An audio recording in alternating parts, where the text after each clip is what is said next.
Assalamualaikum warahmatullahi wabarakatuh. Kali ini saya akan membawakan cerita dengan judul Dia Yang Tak Sempat Kumiliki. Cerita ini adalah season kedua dari cerita sebelumnya dengan judul Ibuku Sholat Tak Menghadap Kiblat.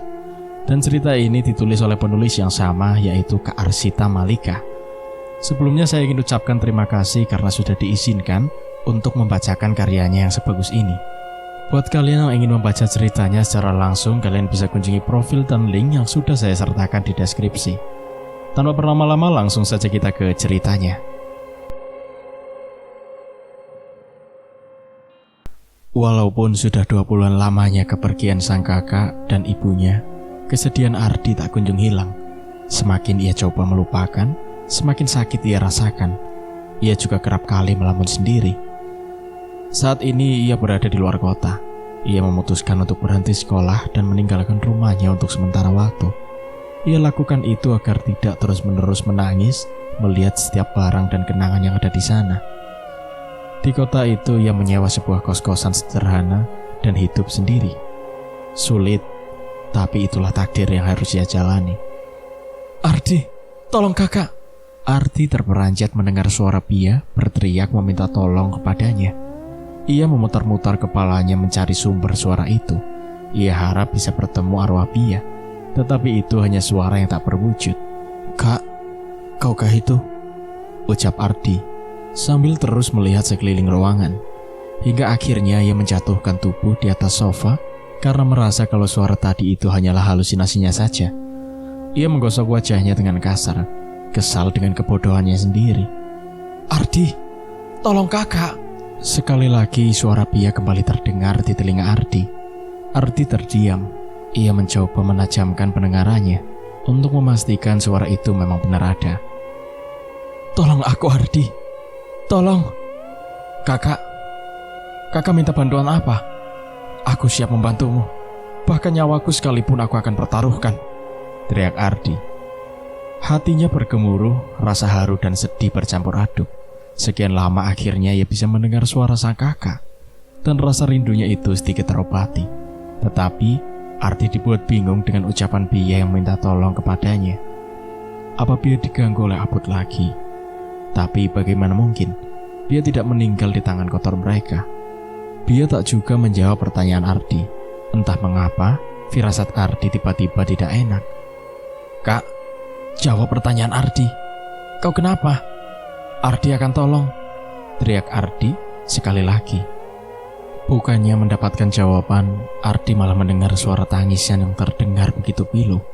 Mata Ardi membulat, bukan karena takut, melainkan hatinya semakin khawatir mendengar suara tangisan yang terdengar tak asing itu. Ia jadi ingat kejadian waktu itu, ketika Pia memeluk tubuhnya begitu erat.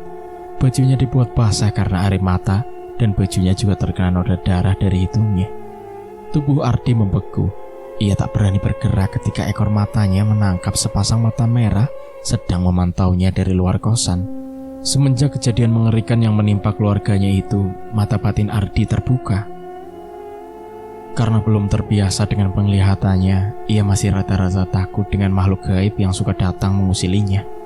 Ardi berusaha mengarahkan bola matanya melihat sosok yang sedang memantaunya tersebut.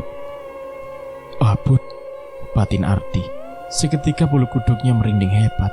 Ia menelan ludah dengan susah payah. Dengan sedikit keberanian, ia berlari tunggang langgang menutup dan mengunci pintu depan. Walaupun sempat kesulitan karena ia begitu panik. Kemudian masuk ke kamarnya, menarik selimut dan menutupi seluruh tubuhnya. Ardi bergetar ketakutan. Tubuhnya juga berkeringat dingin dibuatnya. Ia berusaha memejamkan matanya, berharap cepat tertidur dan melupakan kejadian barusan. "Ardi!" Mendengar panggilan Pia dengan cepat Ardi menoleh. Posisinya saat itu sama persis ketika Pia duduk di samping Ardi yang sedang marah karena kalah tanding basket. Ardi tak mampu membendung air matanya.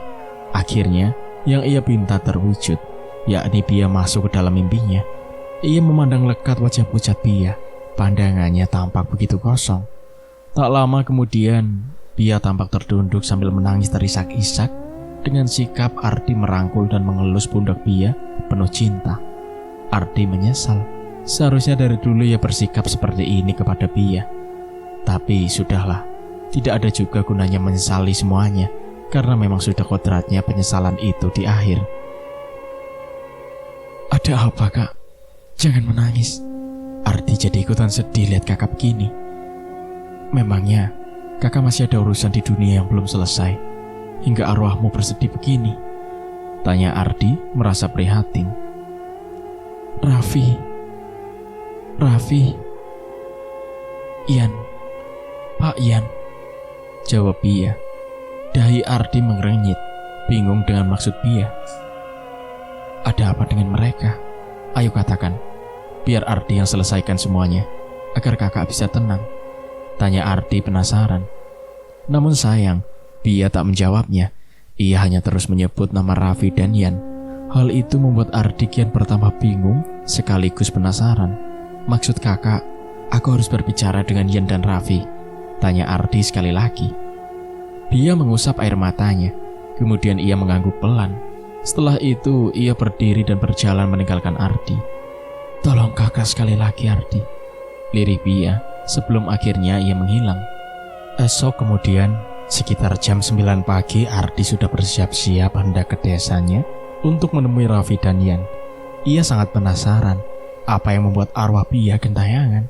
Sampai di sana nanti ia akan menginterogasi mereka satu persatu. Ketika ia sudah masuk di perbatasan desanya, ia mengurangi kecepatan laju motornya. Dipandanginya terus TPU yang sekeluarganya dimakamkan di sana. Hatinya begitu sakit. Ia terus mengelus dadanya, mencoba untuk tenang. Aku mau ziarah kubur dulu deh. Udah 2 bulan gak kesana. Sekalian ketemu juga sama Pak Ian, ujar Ardi sambil berbalik ke arah menuju TPU yang sempat ia lewati tadi. Sampai di halaman TPU, ia berjalan menuju pedagang yang menjual beberapa jenis bunga untuk ditaburi di makam. Pilihannya jatuh pada bunga mawar merah dan bunga sedap malam. Setelah membayarnya, ia pun bergegas masuk ke TPU. Wajahnya tampak begitu sumringah berjalan menuju makam Pia. Namun, rupanya itu hanyalah sementara. Wajahnya seketika berubah sedih kala ia sudah berada di samping makam Pia. Ia berjongkok kemudian mengusap-usap nisan Pia. Ia tersenyum getir memandangi nama indah yang tertulis di sana. Tak terasa air matanya kembali jatuh. Ia belum bisa mengikhlaskan kepergian sang kakak tercinta.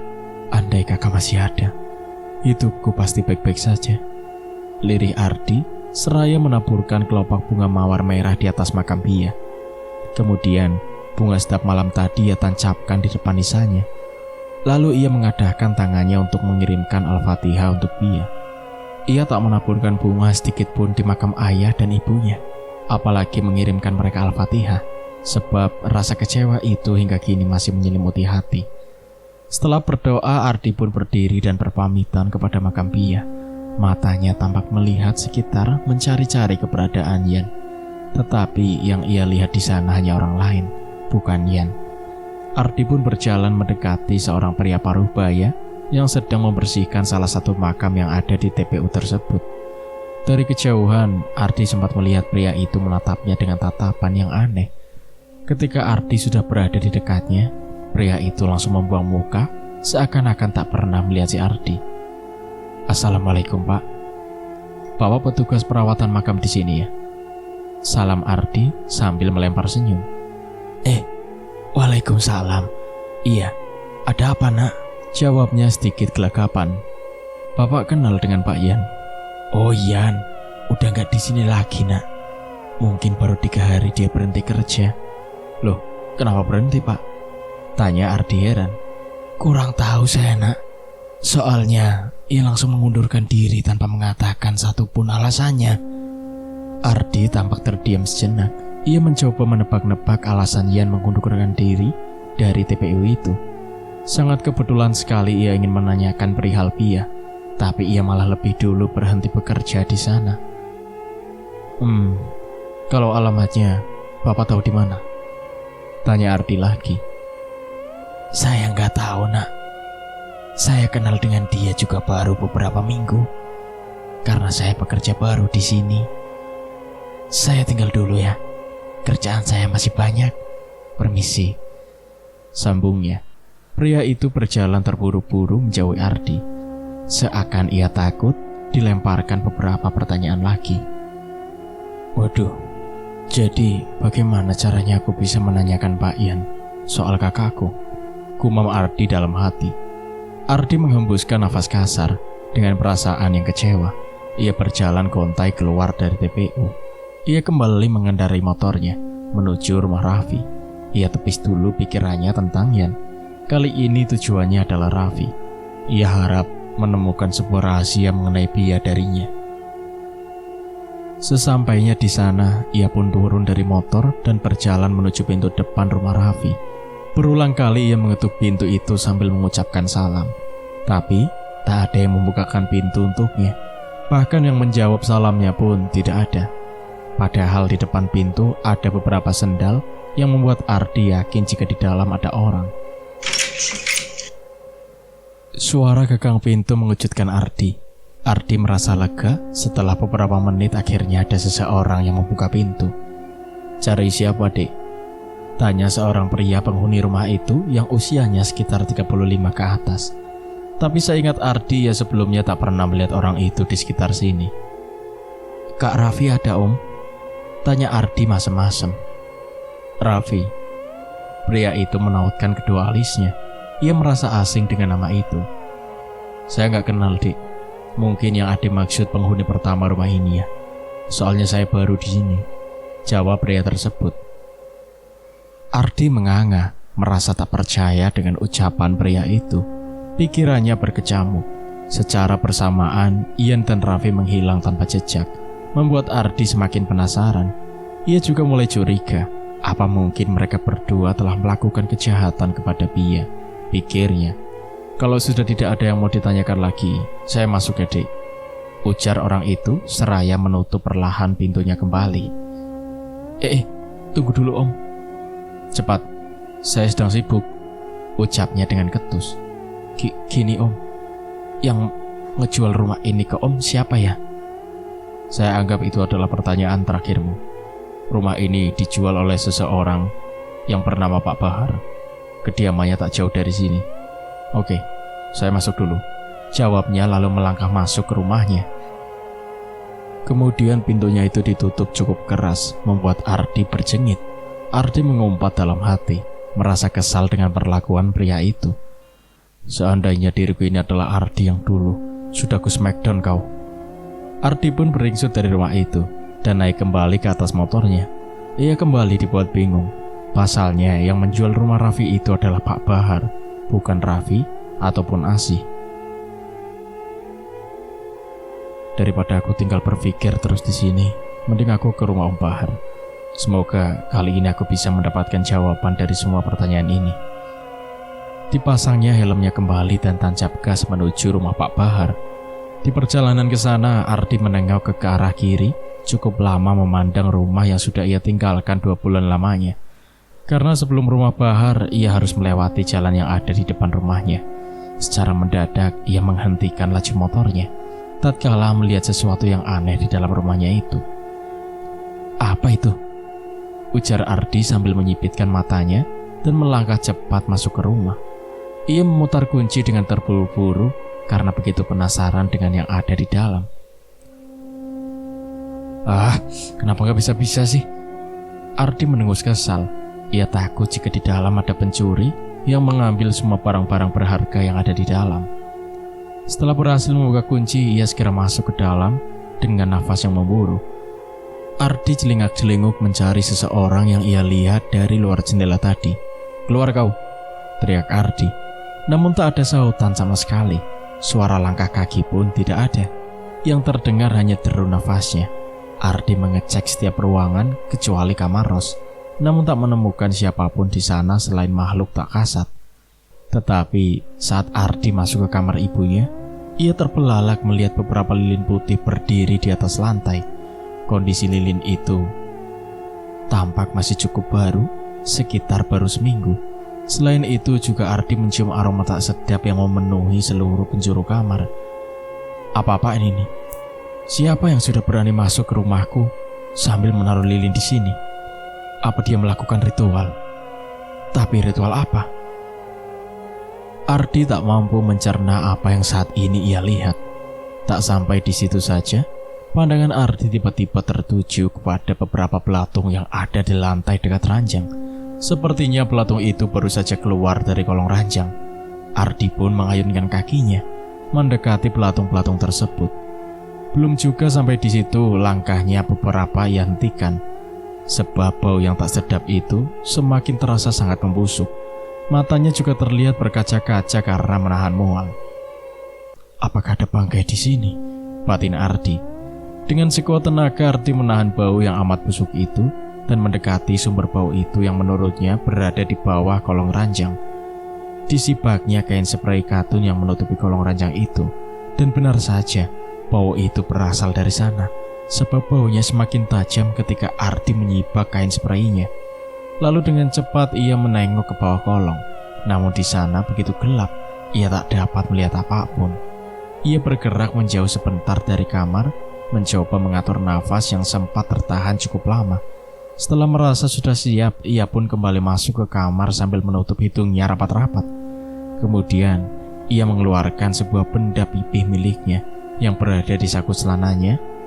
Jari jempolnya menari-nari di atas layar itu, mencari fitur center untuk melihat sesuatu yang berada di bawah kolong ranjang. Pikir Ardi, itu adalah bangkai hewan semacam tikus atau kucing. Tetapi ketika ia mengarahkan sinar senter dari ponsel itu ke kolong ranjang, jerit Ardi. Ia tiba-tiba terlonjak kaget setelah yang ia lihat di bawah sana. Ia bangkit lalu berlari kocar-kacir keluar dari rumah. Jantungnya terpompa begitu kuat. Ia lekas menyalakan motornya dan melaju dengan kecepatan tinggi menuju rumah Bahar. Ketika ia sudah sampai di depan rumah Bahar, karena panik, ia segera turun dari motor tanpa menurunkan standarnya, sehingga motornya itu pun terjatuh. Ia langsung menggedor-gedor pintu sambil meneriaki nama Bahar. Tak berselang lama pintu pun terbuka. Di sana sudah ada Ismi yang sedang berdiri sambil menunjukkan wajah kesal karena Ardi menggedor pintu terlalu keras. Kamu? Ada apa? Tante, ada Om Bahar tidak? Tanya Ardi terburu-buru hingga ucapan Ismi ia potong. Udah balik, Ardi. Tanya Bahar yang tiba-tiba muncul dari dalam dapur. Om, tolong saya. Ada apa, Ardi? Kok sampai ngos-ngosan begitu? Coba tenang dulu. Saya sulit mencerna ucapanmu kalau kau seperti itu, sambung Bahar. Ardi pun mencoba tenang, mengatur derut nafasnya yang serasa sesak. Om, di rumah saya ada mayat manusia, teriak Ardi. Bahar dan Ismi yang mendengarnya spontan mengucap istighfar. Ini sudah kedua kalinya Ardi datang ke rumah Bahar, membawa berita yang mengejutkan sekaligus mengerikan. Tanpa berlama-lama lagi, mereka bertiga segera berlari menuju rumah Ardi dan menyaksikan apa yang Ardi ucapkan barusan. Sial, kukira sudah selesai, umpat Ardi dalam hati. Belum sampai di kamar, Bahar dan Ismi sudah disambut oleh bau yang luar biasa busuknya. Semakin dekat dengan kamar, baunya semakin membunuh. Karena tak kuat menahan bau, akhirnya Ismi mengurungkan niatnya untuk ikut melihat mayat manusia yang sudah membusuk itu. Ardi kembali menyalakan senter ponselnya dan mengarahkan ke mayat yang sudah membusuk itu agar Bahar bisa melihatnya. Sedangkan dia sendiri tak berani melihatnya lagi karena ia masih syok. Astagfirullahaladzim. Bahar hanya bisa terus beristighfar ketika melihat mayat tersebut. Om, kita keluar dulu ya. Saya pusing nyium baunya. Lirih Ardi. Bahar manggut-manggut. Mereka berdua pun berjalan cepat keluar dari rumah. Ardi yang sedari tadi ingin muntah itu pun segera berlari menjauh dari Ismi dan Bahar. Ia memuntahkan seluruh isi perutnya di balik pohon besar di samping rumahnya. Setelah muntah, tubuhnya terasa begitu ringan. Dengan kepalanya pun yang juga semakin pusing. Ardi, kau tidak apa-apa nak? Teriak Bahar yang terdengar khawatir. Ardi hanya menggeleng pelan, kemudian berdiri dan berjalan mendekati ketua pesutri itu. Sebaiknya kau istirahat dulu di rumah saya. Soalnya mayat itu, biar saya dan warga lain yang mengurus, ujar Bahar. Enggak om, mayat itu ada di rumah saya. Jadi Itu juga tanggung jawab saya. Saya nggak kenapa-napa kok, Om. Hanya sedikit pusing saja. Pusing dikit nggak ngaruh, Om, bantah Ardi sambil tersenyum tipis. Ya sudah, terserahmu. Kalau gitu, kita balik dulu ke rumah saya.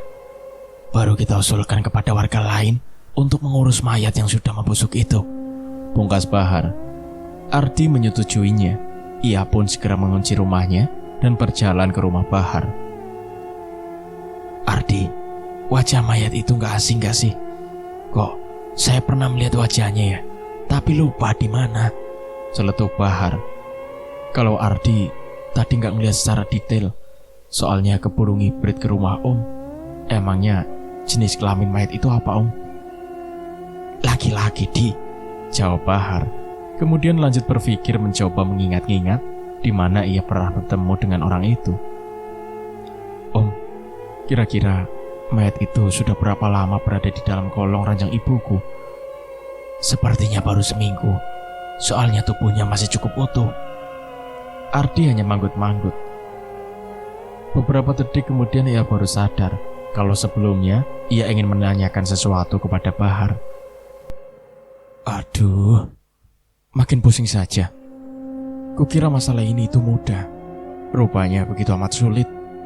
Belum lagi dengan mayat yang ada di rumah, ujar Ardi merasa jenuh sambil memijat pelipisnya. Lebih baik kau istirahat dulu, Ardi. Bagaimana kalau kau sampai sakit? Ucap Bahar sedikit kesal. Namun, rasa jenuh yang sempat memenuhi hati Ardi itu seketika hilang ketika melihat kemunculan arwah Bia di sudut ruangan TV milik Bahar. Ia terdiam mematung melihat Bia menangis di sana. Ardi, Ardi, oi, kamu kenapa? Ardi, pekik Bahar sambil sedikit mengguncang tubuh Ardi. Ardi pun tersadar, dirinya kembali bersemangat untuk menyelesaikan kasus ini demi Bia. Om, mending sekarang kita urus mayat itu sebelum pelatungnya bertambah banyak, usut Ardi. Assalamualaikum. Salam kedua anak Bahar bersamaan. Mereka adalah anak kedua dan ketiga Bahar yang bernama Selin dan Zidan. Usia mereka juga hanya selisih 2 tahun. Kedua bocah SD itu pun berjalan mendekati kedua orang tuanya dan mencium tangannya secara bergantian. Lebih baik kita makan siang dulu, Ardi. Kamu belum makan kan? Sahut Bahar. Gak usah, Om. Ardi makan di luar saja. Takut merepotkan, tolak Ardi sambil nyengir. Jangan menolak rezeki. Ayo, mari makan, ajak Ismi penuh ramah. Ardi mengangguk pelan, pertanda ia menerima tawaran Ismi. Mereka semua pun mulai mengambil nasi dan lauk pauk yang sudah tersaji di atas meja makan. Ardi tampak begitu senang sekaligus iri dengan keluarga Bahar yang begitu harmonis. Beda dengan keluarganya dulu yang hanya sibuk mengurusi dunia lain kecuali Bia. Adik, pelan-pelan makannya. Itu banyak tulangnya loh, adik. Ditiup dulu nasinya, soalnya masih panas, ucap Selin. Ardi tertegun melihat Selin begitu perhatian kepada adiknya. Ia jadi teringat dengan kakaknya yang dulu begitu sering menyuapinya. Karena tak kuasa menahan air matanya, ia tertunduk agar yang lain tidak melihatnya. Ismi yang mengetahui itu sontak menatap Bahar dengan pandangan sedih. Ismi mengelus pundak Ardi, mencoba menenangkan dia. Bukan berhenti menangis yang ada Ardi malah nangis kejer. Kakaknya cengeng. Jadi laki-laki itu harus kuat, tapi tidak boleh menggunakan kekuatan itu untuk melukai fisik dan hati wanita, ledek Zidan. Bocil berumur 9 tahun itu sudah pandai melontarkan kalimat-kalimat mutiara. Ardi merasa tersinggung. Ia jadi malu dengan kelakuan sendiri yang begitu songong ketika berhadapan dengan ibu dan kakaknya. Ia merasa paling kuat dan mereka berdua sangat lemah. Kau benar, mari kita tos, ucap Ardi seraya mengulurkan tangannya yang terkepal di depan Zidan. Dengan tangan mungilnya itu ia membalas adu kepalan tersebut. Hanya butuh waktu yang singkat, mereka langsung akrab. Selesai makan, Ardi dan Bahar pun keluar mencari bantuan beberapa orang lainnya. Mereka berdua berpencar agar lebih cepat. Pergi kau, jangan datang membawa sial di sini. Karena keluargamu, anak saya sakit-sakitan. Saya tidak mau menolong orang yang pernah bersekutu dengan jin lagi, bentak Syarif kepada Ardi. Ia nampak tak begitu suka dengan kedatangan Ardi yang meminta bantuan kepadanya. "Maaf Om, emangnya keluarga saya sudah melakukan apa pada anak Om?" lirih Ardi. "Asal kau tahu, semua orang yang sudah membantu proses pemakaman ibu dan kakakmu jadi dapat sial, terkecuali Bahar. Kampung ini juga sering diteror sama hantu berwajah tengkorak, dan jalanan yang dekat dengan rumahmu itu sering terjadi kecelakaan. Orang-orang jadi takut melintas di sana," pekik Syarif. Ardi terdiam, tak mampu berkutik, sebab yang dikatakan Syarif memang benar.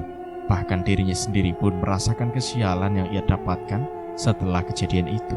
Seperti mata batinnya terbuka, selalu dipantau abut, dan kadangkala ia juga bermimpi buruk. "Bisa saja mayat yang ada di rumahmu itu tumbal dari jin peliharaan keluargamu. Dia mencuri orang yang sedang melintas di depan rumahmu," hardik Syarif. Syarif terus menghinanya, membuat Ardi mati kutu. "Baiklah Om, kalau begitu saya permisi dulu. Saya mewakili seluruh keluargaku yang sudah diata, meminta maaf yang sebesar-besarnya atas kejadian yang diperbuat oleh mereka," ujar Ardi sambil mengatupkan tangannya di depan dada.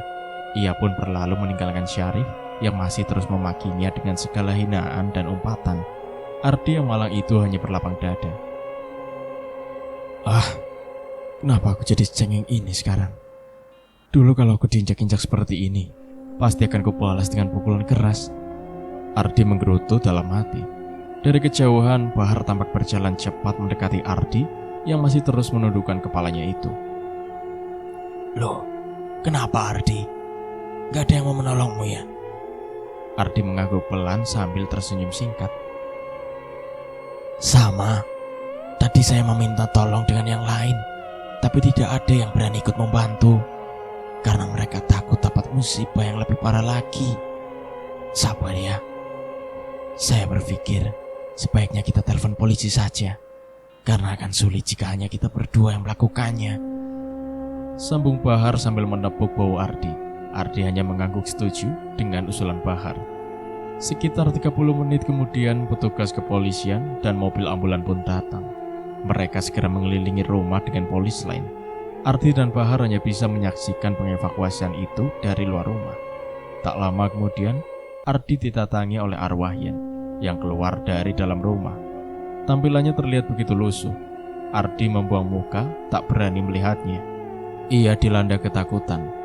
Keringat dingin mengucur, jantung berdetak kencang dan bulu kuduknya berdiri. Ingin teriak dan berlari, tapi malu dengan Bahar. Hingga ketika arwah itu tepat di depan dirinya, ia seakan ingin mengompol di tempat.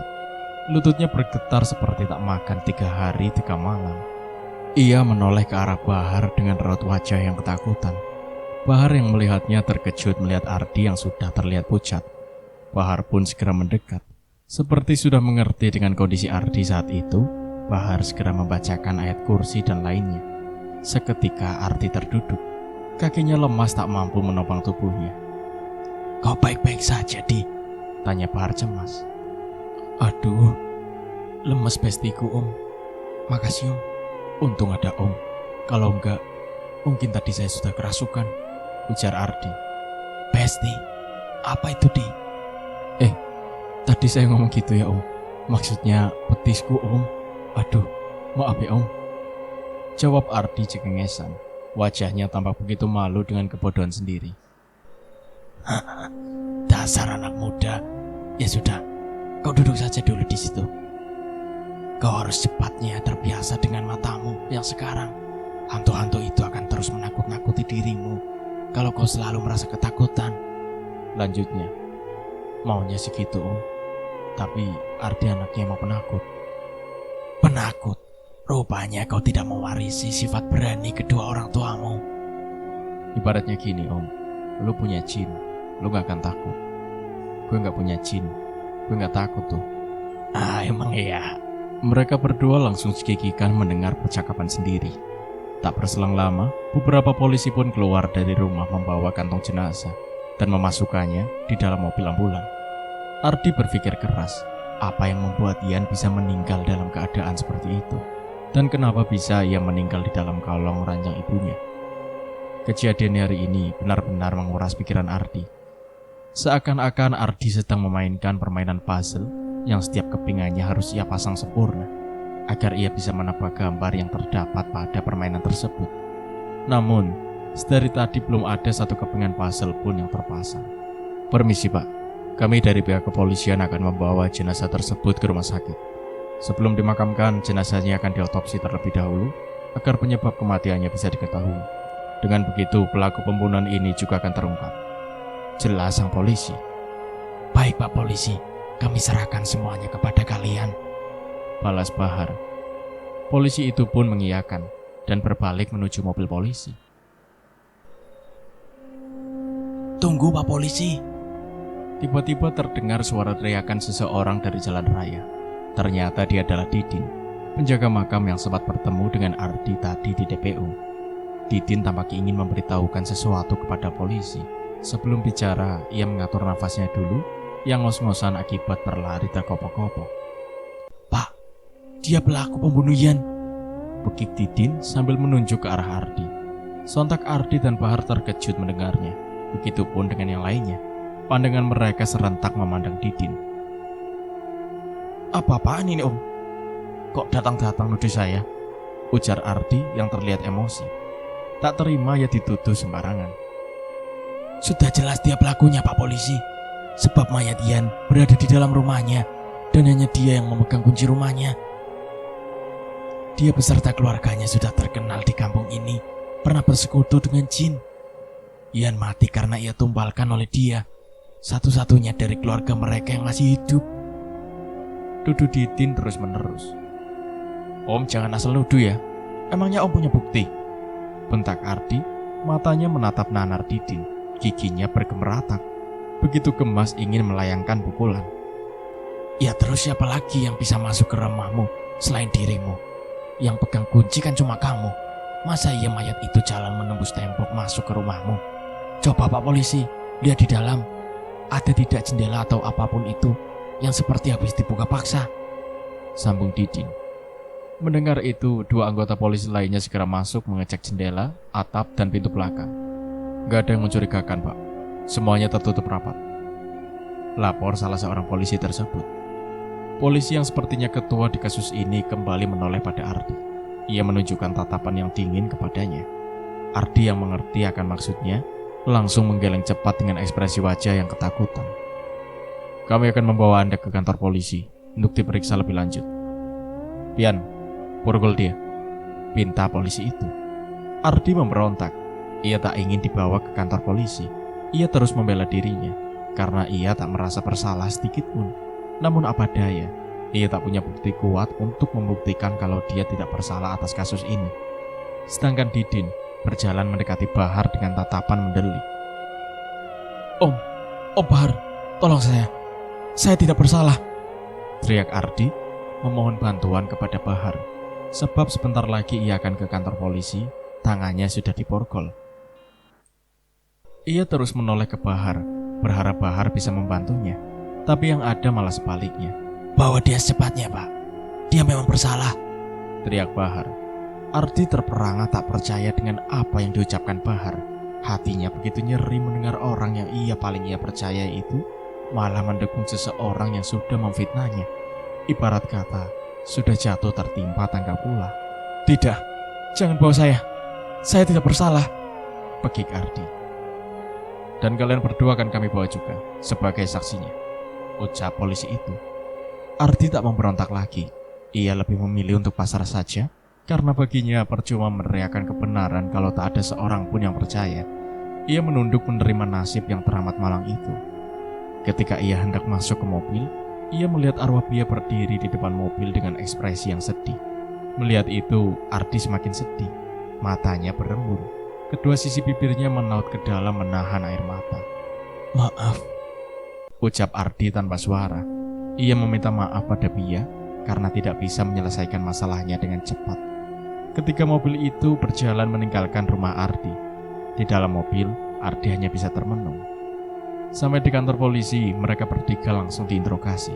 Walaupun sebenarnya diinterogasi ataupun tidak, hasilnya tetap sama, masuk ke dalam penjara. Nah, benar saja, setelah mendengar semua ungkapan Didin, Ardi dijebloskan ke dalam penjara. Namun masa tahanannya belum ditentukan. Setelah hasil otopsi yang nanti keluar dan memang benar ia bersalah, barulah polisi bisa menentukan masa tahanan Ardi berdasarkan UUD. Saya tidak percaya, Om. Om bisa bersengongkol dengan dia. Saya kira Anda berbeda dengan Om Syarif dan lainnya. Rupanya sama saja. Jadi begini ya rasanya dihianati oleh orang terpercaya. Rasanya ternyata lebih sakit daripada difitnah. Lantas, siapa lagi manusia di dunia ini yang bisa dipercaya? Ucap Ardi sambil tersenyum lebar, walau hatinya tercapit-capit. Ini Om, kunci rumah, motor, kosan, dan ponsel saya. Saya minta tolong untuk yang terakhir kalinya. Berikan kunci itu pada kepemilik kos saya. Anda tahu kan siapa? Kalau rumah dan motor bisa Anda jual dan uangnya sumbangkan ke masjid atau panti asuhan. Ardi menghela nafas panjang sambil menatap langit-langit kantor, berusaha agar air matanya tidak menetes. Soal barang-barang yang ada di rumah dan di kosan saya, buang saja, kecuali sebuah dress putih dengan motif tulip. Itu jangan dibuang. Kalau bisa, bawakan kepada saya ke sini. Itu lebih berharga dari apapun. Bibir Ardi bergetar menahan kesedihannya. Bahar pun meraih kunci-kunci dan ponsel yang diberikan kepadanya. Ia juga tampak bersedih. Tangannya begitu gatal ingin meraih tubuh Ardi dan memeluknya. Tapi ia urung.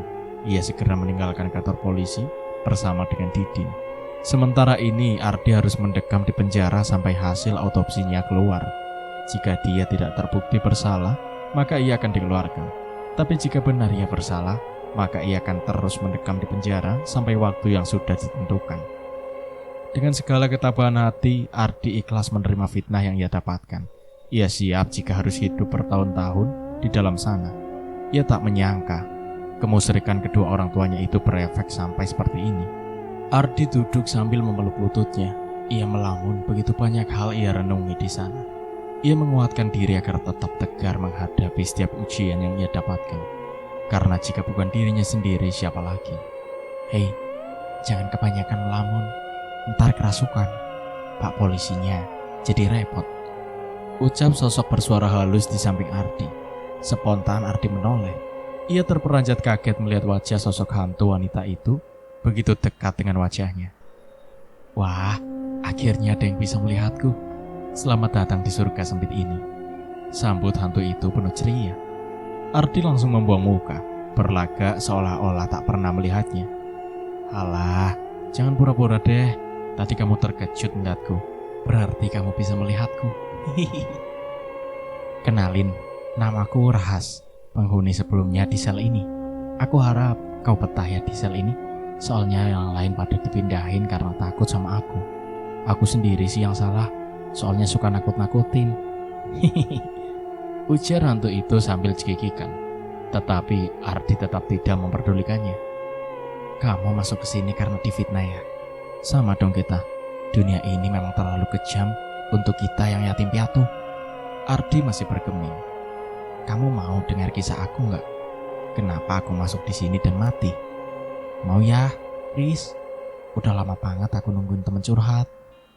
Ya udah deh, kamu diam saja, biar aku ceritakan. Siapa tahu kamu tertarik nantinya. Jadi begini, semenjak orang tuaku mati, aku tidak diperdulikan lagi oleh kerabat-kerabatku.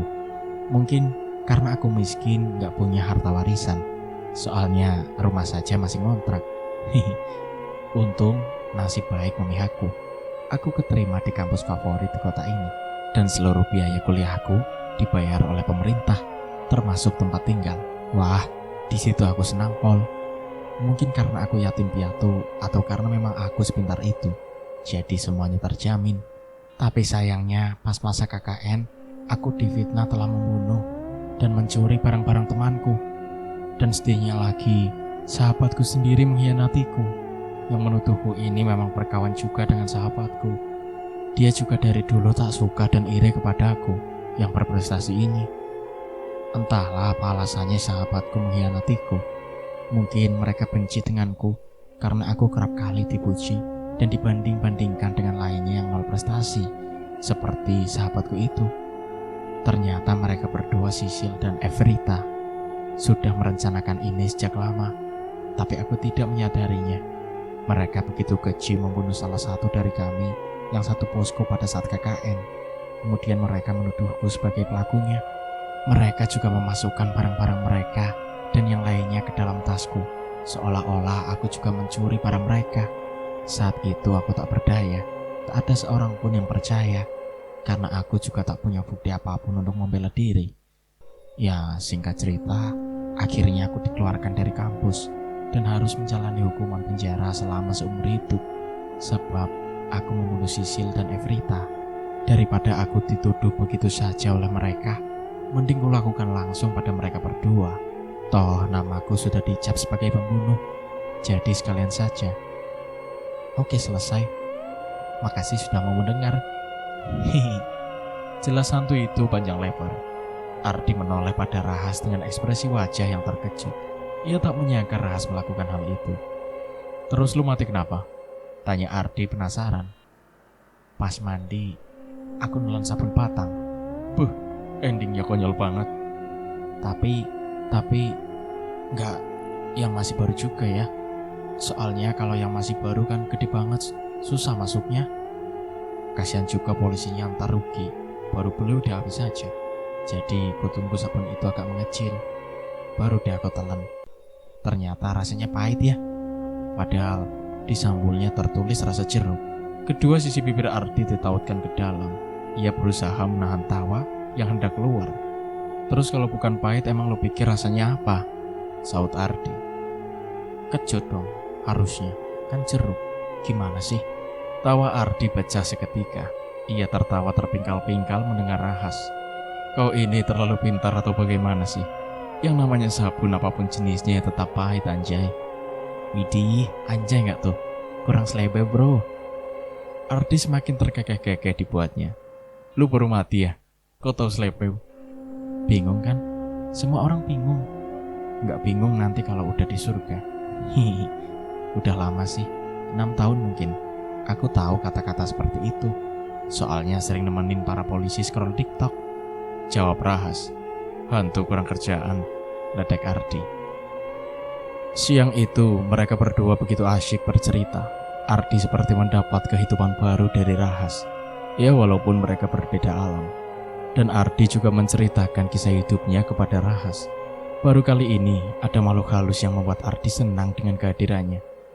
Petugas yang melintas geleng-geleng melihat Ardi yang berbicara sendiri seperti kurang waras. Abut ganteng gak sih? Kenalin dong, siapa tahu cocok. Aku kan gak jelek-jelek amat. Ngawur, emang hantu bisa cinta-cintaan juga?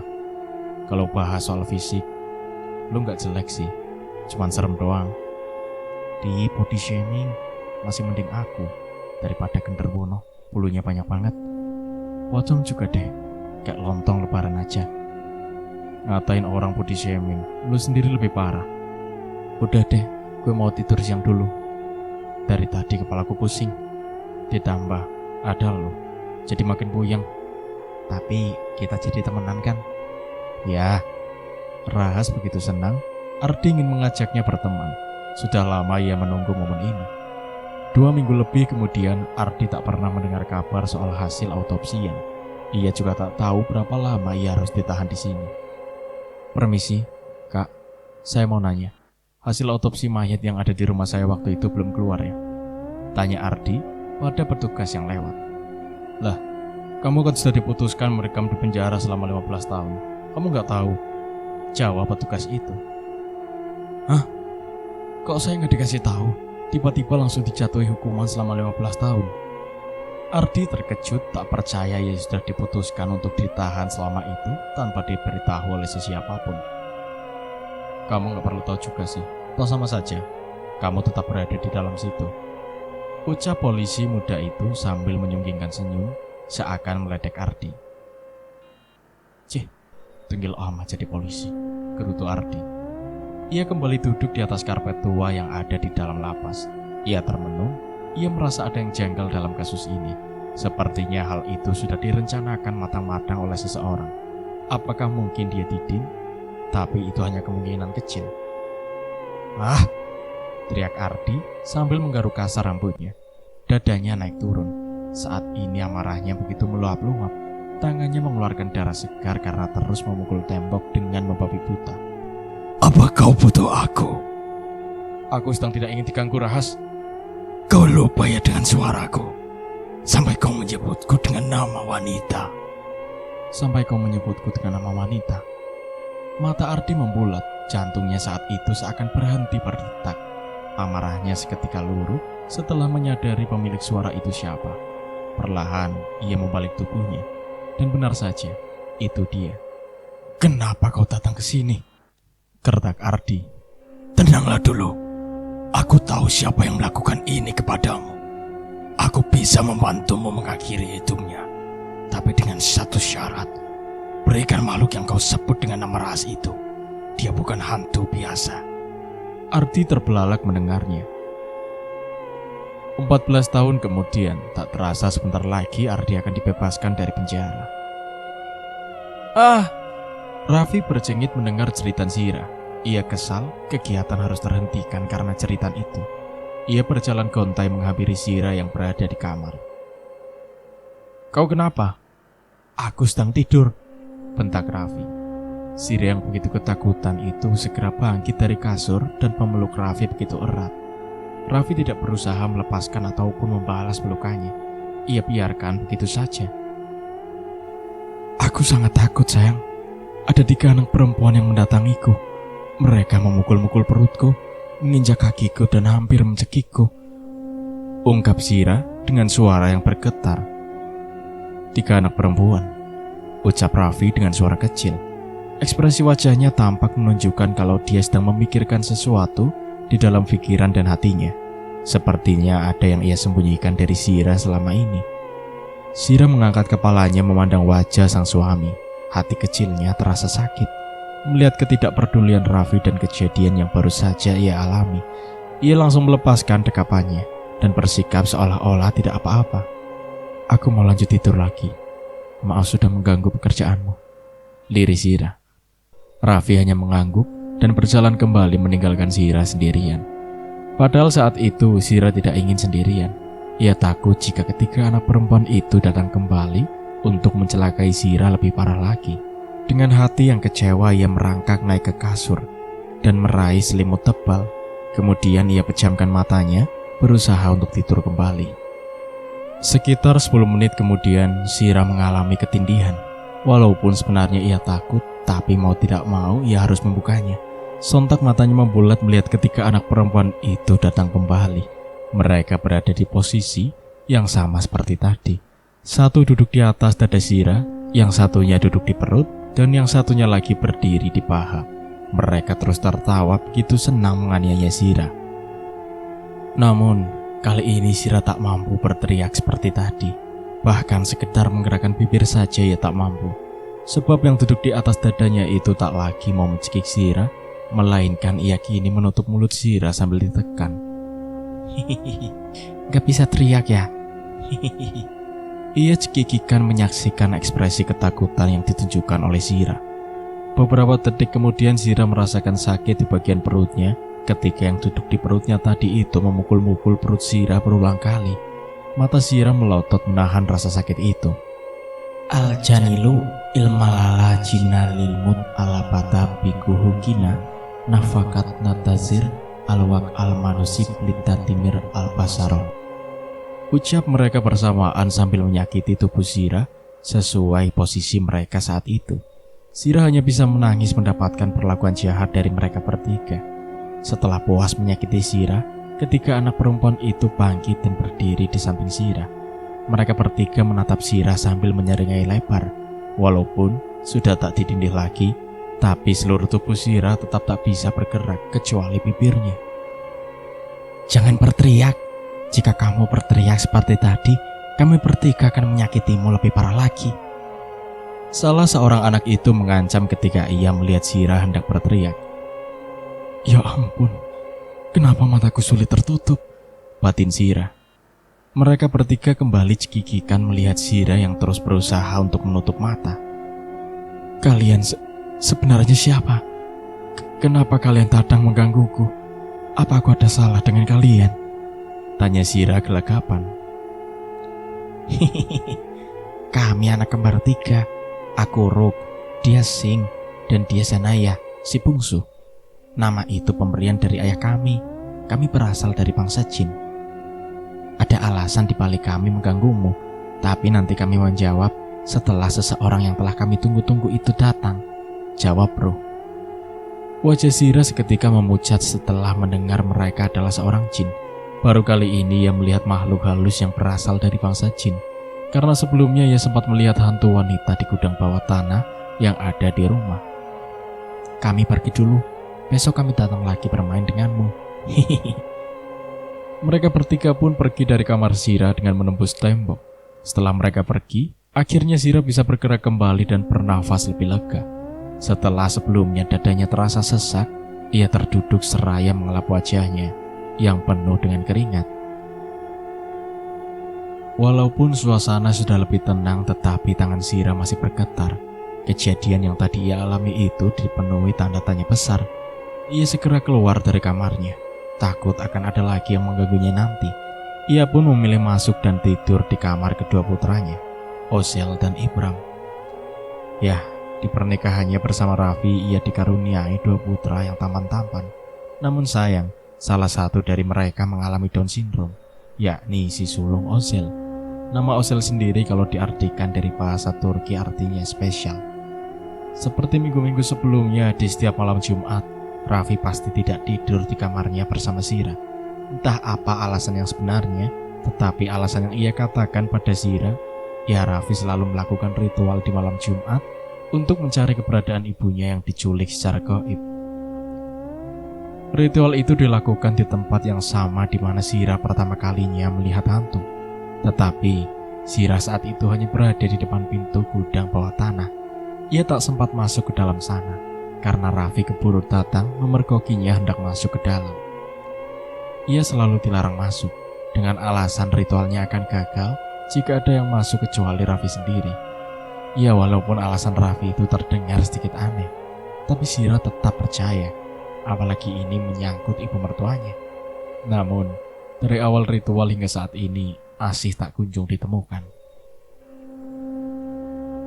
Di tengah keheningan malam, samar-samar Sira mendengar lagi suara Raffi tengah berbicara dengan seorang wanita. Percakapan mereka itu terdengar romantis layaknya sepasang suami istri. Sira terdiam, berusaha menajamkan pendengarannya. Setiap malam Jumat, pasti Sira mendengar suara itu. Tapi ia tak peduli, karena ia berpikir itu hanya salah satu bagian dari ritual yang Raffi lakukan di gudang bawah tanah. Namun kali ini tidak. Karena diliputi rasa penasaran, Sira kemudian bangkit dari tidurnya dan keluar mendekati sumber suara. Dibukanya pintu yang sejajar dengan lantai rumahnya itu secara perlahan. Ia berjalan menuruni anak tangga dengan mengendap-endap agar langkah kakinya tak terdengar oleh Raffi. Karena jika sampai ia ketahuan menguping, dia akan dalam masalah besar. Ketika ia sudah berhasil di depan pintu gudang, ia dekatkan telinganya ke pintu agar bisa mendengar percakapan mereka lebih jelas. "Sedang apa kau di situ?" gertak sesosok hantu wanita yang tiba-tiba muncul di hadapannya. Sira langsung terperanjat kaget. Saking kagetnya, ia sampai terjatuh. Ditutupnya mulut dengan cepat agar tak mengeluarkan suara teriakan yang bisa mengundang kemarahan Raffi. Ini sudah kedua kalinya ia bertemu dengan sosok hantu tersebut di tempat yang sama.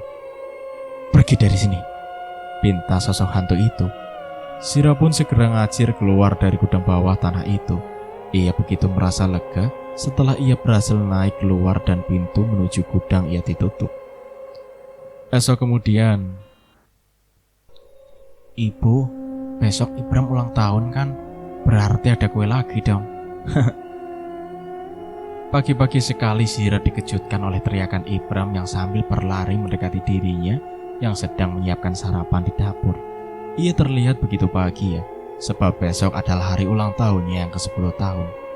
"Jelas dong sayang," jawab Sira seraya mencolek hidung Ibram. Tak lama kemudian Raffi pun muncul dari gudang bawah tanah dengan bertelanjang dada. Ia berjalan ke kamar mandi sambil tersenyum sumringah, seperti mendapatkan semangat baru. Ia selalu begitu setiap selesai melakukan ritual di gudang. Ketika selesai mencuci wajah, ia pun keluar dari kamar mandi. Baru sekali melangkah, ia langsung dihampiri oleh Ibram yang sejak tadi cengar-cengir. "Ayah, besok Ibram ulang tahun loh." "Sayang, besok temenin aku ke toko kue lagi ya. Besok kan ulang tahunnya Ibram," ucap Zira sambil tersenyum manis. "Wah, besok anak ayah tersayang ini ulang tahun lagi ya. Memangnya besok juniorku ini berumur yang berapa tahun?" tanya Raffi sambil memeluk tubuh Ibram, membuat Ibram jadi kegirangan. 10 tahun ayah, jawab Ibram. Ekspresi wajah Raffi seketika pias tak kalah mendengar usia Ibram. Ia memandang dalam-dalam kedua manik mata milik Ibram. Di dalam matanya itu ia melihat cahaya yang begitu indah, hingga Raffi sendiri sulit memalingkan pandangannya. "Ada apa sayang? Kenapa tiba-tiba terdiam?" "Ibram sayang, kamu masuk ke kamar dulu ya," titah Raffi. Ibram mengangguk cepat dan segera berlari menuju ke kamarnya. Setelah Ibram sudah tak terlihat lagi, Raffi segera mendekati Zira dengan raut wajah yang tampak cemas. "Apa benar besok Ibram sudah berusia 10 tahun?" "Benar, memangnya kenapa?" "Itu berarti mata batin Ibram akan terbuka." "Kamu yakin Ibram akan mewarisi indera keenammu?" "Tentu saja, karena semua keturunan nenek moyangku diwarisi indera keenam, kecuali yang tidak normal, seperti Ozel." "Terus, yang membuatmu tampak cemas begitu apa?" Dahi Zira menggernyit. "Sikap dan sifatnya akan berubah. Dulu aku juga seperti itu," kata ibuku. "Dulunya aku anak yang periang dan punya banyak teman. Tapi ketika usiaku masuk 10 tahun semuanya berubah. Aku jadi anak yang introvert dan sedikit berlaku aneh. Makanya dulu Rama yang tak mau berkawan denganku karena sikapku aneh. Tapi semesta mempertemukanku dengan Bia. Dia yang bisa mengembalikan jati diriku yang sebenarnya. Dia auranya sangat positif sekali. Siapapun yang dekat dengan dia pasti akan senang," jawab Raffi sambil masem-masem karena mengingat Bia. Sedangkan Zira tampak sedih. Hatinya begitu nyeri mendengar sang suami begitu memuji mantan gebetannya itu. Ini bukan sekali 2 kali, tapi sudah berkali-kali selama mereka menikah. Selama itu juga Zira tak pernah mendengar pujian apapun dari Raffi untuknya. Seakan-akan pernikahan mereka hanya formalitas belaka bagi Raffi. Zira merasa Raffi hanya mencintainya ketika hendak melakukan sunah Rasul saja. Selesai melakukan itu, selesai juga cintanya. Padahal kepergian Bia sudah belasan tahun lamanya, namun Raffi tak kunjung membuka hati untuk Zira. Sepertinya sikap dan sifatnya sebelum bertemu dengan Bia kembali lagi, yakni menjadi seorang yang introvert dan kerap bersikap aneh, seperti berbicara sendiri. Raffi melirik Zira yang membuang muka karena cemburu dengan pujian Raffi pada Bia. Ia sudah hafal betul yang dialami Zira saat ini, tapi Raffi malah bersikap acuh tak acuh. "Jadi jam berapa besok kita pergi membeli kue ulang tahun untuk Ibram?" tanya Raffi, mengalihkan pembicaraan. "Siang." "Oh," balas Raffi nyelekit sambil berjalan meninggalkan Zira. Hanya 2 huruf, tapi kata itu membuat hati Zira sakit sesakit-sakitnya. Selama pernikahan ia hanya bisa makan hati terus. Ia ingin mencurahkan isi hatinya kepada sang ibu, tapi nomor telepon orang tuanya telah dihapus permanen. Entah apa yang membuatnya terdahulu melakukan itu. Tak lama kemudian Raffi datang kembali menuju ke kamar mandi untuk membersihkan tubuhnya. Zira hanya melirik sekilas. Setelah seluruh tubuhnya basah, tiba-tiba sosok Bia muncul di hadapannya sambil tersenyum manis. Hal itu membuat Raffi begitu senang. Matanya tampak berbinar-binar, jantungnya berdegup kencang. Entah mengapa setiap bertemu dengan Bia, ia pasti seperti itu, seperti mengalami jatuh cinta berulang-ulang. "Aku senang kau menghampiriku. Walau ini selalu terjadi, tetapi bagiku tak ada rasa bosan sama sekali. Yang ada, aku semakin senang dan mencintaimu," ucap Raffi dengan tatapan sayu. Bia hanya tersenyum sambil memandang lekat kedua mata Raffi. Raffi kemudian menuntun Bia untuk berdiri di bawah shower. Tubuhnya juga kini sudah basah. Raffi membelai rambut-rambut yang menutupi wajah cantik Bia, yang perpaduan antara Arab, Belanda, dan Indonesia. Keduanya saling bersitatap penuh cinta. Wajah mereka semakin dekat hingga hidung bengis mereka saling bertemu. Ia mengelus-elus lembut pipi Bia dengan jempolnya. Mata mereka sama-sama terpejam seakan sudah terbuai akan nafsu yang terlarang itu. Terima kasih kau sudah mencintaiku dan memperdulikanku selama kita berteman, karena itulah hanya kau yang ada di dalam hatiku dari dulu hingga selama-lamanya, ujar Raffi dengan suara parau. Aku begitu sangat-sangat mencintaimu. Aku mohon, jangan pergi lagi. Dunia seakan gelap bila tiada dirimu. Raffi mulai mendekatkan bibirnya kepada bibir Pia. Tetapi Raffi menghembuskan nafas kasar. Kegiatannya selalu saja diganggu oleh Zira. Ia segera memakai handuk kembali dan membuka pintu kamar mandi. Ada apa? Tanya Raffi dengan tatapan mendelik. Zira yang mendapatkan tatapan tajam dan bentakan itu seketika berjengit. Ia tertunduk tak berani menatap Raffi. Aku cuma mau tanya, siapa yang kau ajak bicara di dalam? Tanya Zira tergagap. Kau seperti tidak pernah mengenalku saja. Seorang yang indigo memang seperti ini, selalu berbicara dengan makhluk-makhluk tak kasat mata. Kau akan lebih mengerti besok setelah Ibram berusia 10 tahun. Jawab Raffi sedikit meninggikan suaranya. Tapi kenapa percakapan kalian terdengar begitu romantis? Masa hantu kau perlakukan seperti itu, tetapi istrimu sendiri tidak? Seketika Raffi tersulut emosi mendengar omongan Zira. Entah bagian mana kata Zira yang membuat wajahnya sampai merah padam seperti itu. Begitupun dengan matanya yang juga merah seakan ada api yang berkobar di dalam sana. Karena tak ingin sampai memukul Zira, ia segera menutup pintu kamar mandi dengan keras agar tak melihat wajah Zira. Rahangnya mengeras dan giginya bergemeratak menahan amarah yang terpendam. Namun amarah itu seketika musnah kala melihat Pia yang sedang tersenyum di posisi yang masih sama di bawah shower. Bak air yang sejuk senyuman itu mampu memadamkan api amarah Raffi.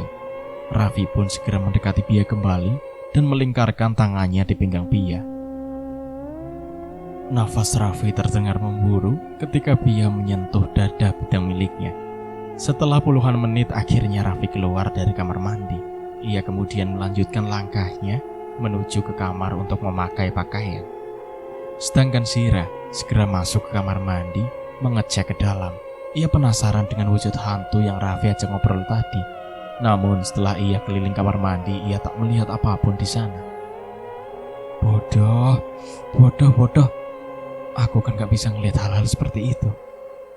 Ujar Zira sambil mencitak jidatnya. Tapi kok aku bisa melihat hantu dan jin yang kemarin? Zira, ada sarapan apa? Zira terkesiap mendengar teriakan Raffi. Ia segera keluar dari kamar dan menghampiri Raffi. Hari ini nasi goreng dulu, soalnya roti lagi habis, diri Zira. Yaudah, itu saja. Nanti kau beli roti lagi. Di laci nakas ada uang 200.000. Zira manggut-manggut. Ia kemudian ikut duduk di samping Raffi. Ibram, ayo sarapan dulu sayang. Panggil kakak juga ke sini, teriak Zira. Namun ditunggu punya tunggu, mereka berdua tak kunjung datang memenuhi panggilan ibunya. Zira segera beringsut dan berjalan menuju kamar putranya. Ibram, kamu dipanggil kok enggak? Ucapan Zira terhenti ketika melihat kondisi kamar putranya kosong. Ia kembali berteriak-teriak mencari Ibram dan Ozel. Ketika keluar dari rumah, Zira bernafas lega. Rupanya kedua bocah itu sedang bermain di luar. Ibram, kenapa nggak nyaut sih? Dari tadi ibu manggil kamu loh, ujar Zira merasa sebal. Aku lagi asik main bu, sama kakak dan mereka, jawab Ibram. Mereka? Kedua alis Zira bertautan lantaran tidak mengerti dengan arti mereka itu. Ayo kak, kita sarapan dulu.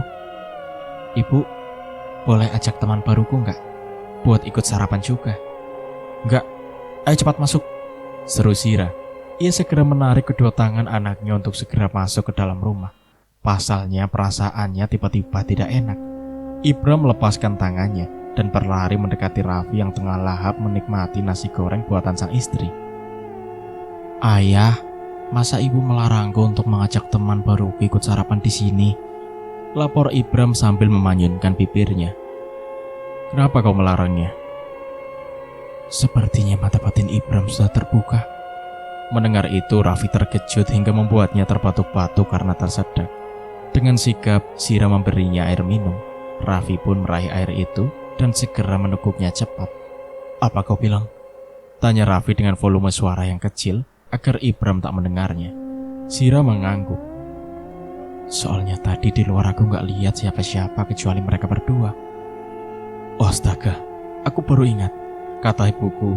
"Menjelang umur 10 tahun, aku juga sudah mulai bisa melihat hal-hal seperti itu. Tapi belum semua bisa dilihat, hanya beberapa. Kalau nanti usia sudah masuk 10 tahun, barulah bisa melihat mereka semua," terang Raffi. Sira hanya beroria. Singkat cerita, malam pun tiba. Semuanya sudah terlelap tidur. Malam ini Raffi juga tidur di sebelah Sira, karena hanya di malam Jumat saja Raffi tidur di gudang bawah tanah. Sekitar pukul 1 dini hari, Sira tiba-tiba terbangun ketika telinganya mendengar suara tawa sang putra, Ibram. Ia kemudian bangun dan menepuk-nepuk lengan Raffi, mencoba untuk membangunkannya. Tapi Raffi tak kunjung bangun-bangun juga, seakan-akan ia sudah mati.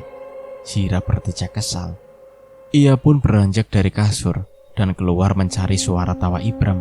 Ketika ia membuka pintu kamar, bulu kuduknya seketika berdiri.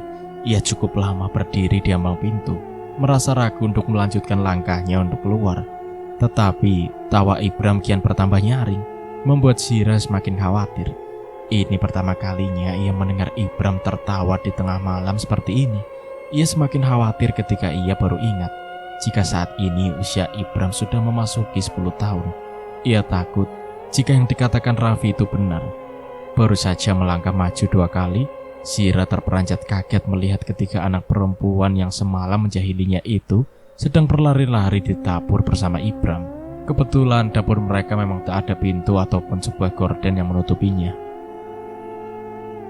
Dengan cepat Sira berlari ke dapur mendekati Ibram. Saat sudah berada di dapur, ia celingak-celinguk mencari keberadaan sang anak. Tapi ia tak melihat Ibram di sana. "Ibram sayang, kamu di mana?" lirih Sira sambil berjalan mengendap-endap. Sira spontan menoleh ke arah kamar mandi ketika ia mendengar suara tawa Ibram di arah sana. Ia gegas berjalan ke kamar mandi dan melihat ke dalam sana. "Ibram, apa yang kau buat di dalam situ? Ini sudah tengah malam sayang," kata Sira seraya mendekati Ibram yang sedang berdiri di dekat bak air. Hening tak ada jawaban. Ibram hanya menatap mata ibunya. Sira berjongkok di hadapan Ibram sambil memegang lengan dan pipi anaknya itu. "Ibram, coba jawab ibu. Apa yang Ibram buat di sini sendirian tengah malam begini? Seharusnya kan Ibram sudah tidur dengan kakak Ozel di kamar," ucap Sira pelan-pelan. "Tadi Ibram diajak main sama mereka, ibu. Mereka seru deh, gak seperti kakak yang gak asyik kalau diajak main." Mata Sira membulat seketika mendengar jawaban Ibram. "Apa mereka itu? Ada 3 sayang." Ibram mengangguk cepat. "Tapi mereka sudah pergi. Mereka masuk tadi di dalam bak mandi. Mereka juga ajak Ibram buat masuk ke dalam situ," ucap Ibram dengan polos. Sira semakin terkejut. Ia segera menarik tangan Ibram untuk keluar dari kamar mandi. Ia jadi bertambah takut sebab ketika anak perempuan itu hampir saja mencelakakan Ibram. Entah apa yang akan terjadi jika Sira tadi tak jadi keluar dari kamarnya. "Ibu, Ibram masih gak ngantuk. Ibram masih pingin main," rengek Ibram. "Ibram, dengarkan ibu ya. Mereka itu bukan manusia. Jadi kamu tidak boleh main sama mereka lagi ya." "Aku tidak percaya." "Ibram, jangan membantah deh. Kamu itu sudah gede. Kalau ibu bilang tidak ya tidak. Apa kamu ingin berteman dengan hantu? Apa kamu tidak takut dengan mereka?" Begik Sira merasa kesal. "Tidak, aku tidak takut. Di belakang ibu ada hantu saja aku tidak takut." Sira membeku. Ia menolehkan kepalanya perlahan ke belakang untuk melihat hantu yang dimaksud oleh Ibram. "Tapi bohong," ledek Ibram. Kemudian ia berlari masuk ke kamarnya, lalu menutup pintunya. Sira hanya menghela nafas panjang. Ia pun mengayunkan kakinya masuk ke dalam kamarnya kembali. Di dalam kamar ia menatap Raffi dengan tatapan yang kesal. Karena di saat-saat seperti ini, ia begitu sulit untuk dibangunkan. tanpa ia ketahui jika saat ini Raffi sedang didatangi oleh nenek moyangnya di alam mimpi. Raffi, nenek sudah berulang kali memperingatimu untuk tidak melakukannya. Sekarang kau sudah terlalu jauh. Nenek tidak peduli lagi. Rasakan saja karma yang akan kau hadapi kelak, tegur nenek moyang Raffi. Sudah kesekian kalinya nenek moyangnya itu datang untuk menegur Raffi. Tapi Raffi tak peduli dengan semua teguran dan celotehan sang nenek. Baginya, hidupnya ya hidupnya, jangan ada yang mengusiknya. Ah sudahlah nenek, aku bosan mendengar celotehanmu. Biarlah aku hidup dengan caraku sendiri. Kau pun sudah lama mati. Banyak urus sekali. Toh karmanya juga aku yang tanggung sendiri. Saat ini aku hanya ingin menikmati hasil kerjaku. Balas Raffi malas. Dasar kau ya. Dengar Raffi, hari kematianmu itu dihitung mulai hari ini. Kau tidak akan menyangka dengan seseorang yang akan menjadi malaikat Israel untukmu. Dan saat itu, kau akan meminta bantuanku. Tapi aku hanya akan berdiri tertawa menyaksikan kematianmu. Kau kira aku takut? Yang kau ucapkan itu hanyalah omong kosong, sekedar menakut-nakutiku saja. Tidak ada manusia yang bisa membunuhku begitu saja, karena aku sudah punya raja sendiri. Aku tidak peduli lagi denganmu. Kau sangat lucu, Raffi. Oke, baiklah. Kita lihat saja nanti di detik-detik kematianmu. Kupastikan kau akan terbelalak tak percaya. Bahkan sesuatu yang kau sebut raja itu pun tak mampu membantumu nanti. Camkan itu. Hardik nenek moyang Raffi sambil tersenyum miring. Kemudian ia pergi dari mimpi Raffi. Pergi sana, dasar nenek peyot. Aku juga tidak butuh bantuanmu lagi. Tujuanku sekarang sudah berbeda. Aku tidak mau menolong orang lagi, teriak Raffi. Cerita pun bersambung. Nantikan kelanjutan ceritanya di part berikutnya. Wassalamualaikum warahmatullahi wabarakatuh.